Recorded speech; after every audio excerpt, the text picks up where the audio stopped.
Hello and welcome to episode 5 of the Developer Dad podcast. My name is Craig Fisk and I am a developer dad. So I've had a pretty rough week here and it's only Thursday. My car died on the way home from work on Monday night.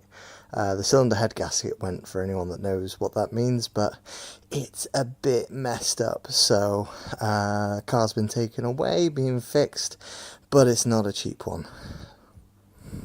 On top of that, my pregnant wife, managed to get herself thoroughly exhausted on Tuesday to the state of where I basically had to just put her to bed and she had to sleep it off for the whole of the evening and night, which is not a great state for a pregnant lady to be getting into.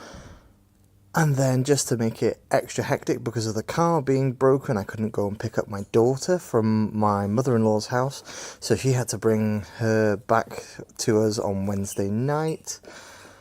And then today was just a bit of a messed up day. I forgot my pass for work, I forgot my hoodie, I had to stop to put diesel in the car I was borrowing, and of course when I pulled up it was the filler cap was on the wrong side, and then just meetings all day. It just feels like a really non-productive day, but hey, we're going to move on. So that's enough of me whinging about how my week's going. What I wanted to talk to you guys about today was reading with your kids through the summer. My daughter is reception age, going into year 1, so 5 going on 6.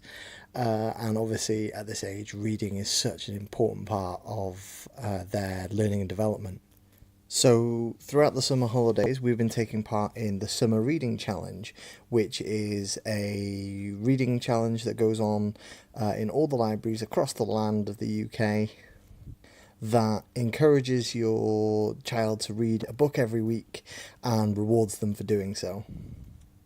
So we found this has been a great way to encourage us to, first of all, take our daughter to the library, which is not something we've always been in the habit of doing, although we have done it on occasion, as well as encouraging my daughter to continue reading throughout the summer.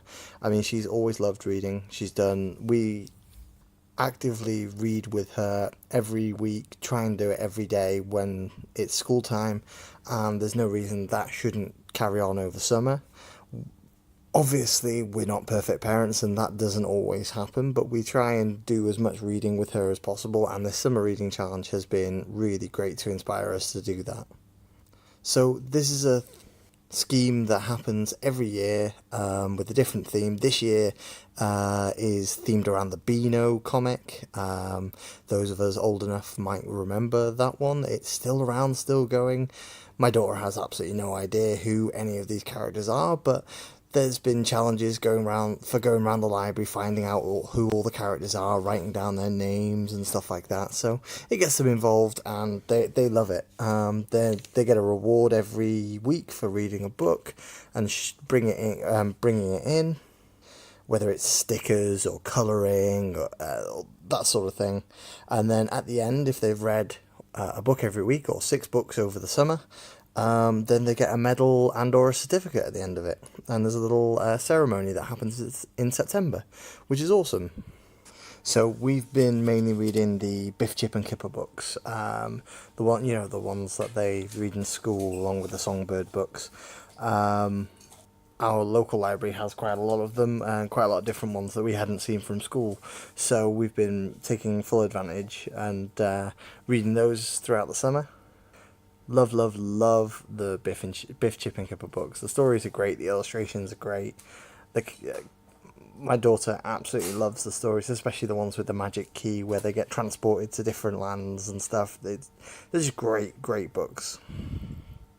So I'd highly recommend getting involved in the Summer Reading Challenge. It's not too late. I know there's only a couple of weeks left of the summer holidays, but it's never too late to get down to your local library and get your child reading some more books. It's only going to benefit them when it comes to September and the kids are going back to school, because at the end of the day, reading is a skill just like anything else, and if you don't keep practicing it, then you're going to get worse at it. And the same goes doubly for young children.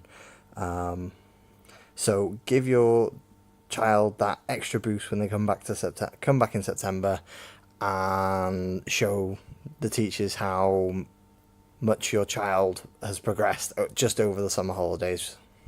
So my recommendation for this week is to check out places like the Facebook Marketplace and Gumtree to get your hands on sets of reading books like the Biff, Chip and Kipper books and the Songbirds books to help your child develop their reading skills.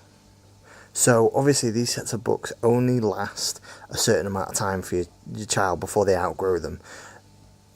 So that means a lot of the second-hand sets that you find on places like Facebook and Gumtree are in such good nick because they've only been read a certain amount of times, and then eventually once the child outgrows them, people just want rid of them out of the house. So they're willing to put them at a low price, and they're in such good condition. We bought a full set of the Songbirds books and a full set of the Biff, Chip and Kipper books, and they've just been great to help supplement my daughter's reading throughout the school term. So highly recommend checking out your local Facebook Marketplace and Gumtree to see if there's anything available out there, because it'd be a great way to help supplement your child's reading stash for the term coming up. So I think that's going to about do it for this episode. You guys can look forward to hearing about the private scan that we're going for, a wellbeing agenda scan over the weekend. So look forward to hearing a podcast coming about that really soon. But for now, be good, and I'll catch you later. Don't forget to check me out on Instagram. I'm at developer_dad, and you can email the podcast hello@developerdad.co.uk.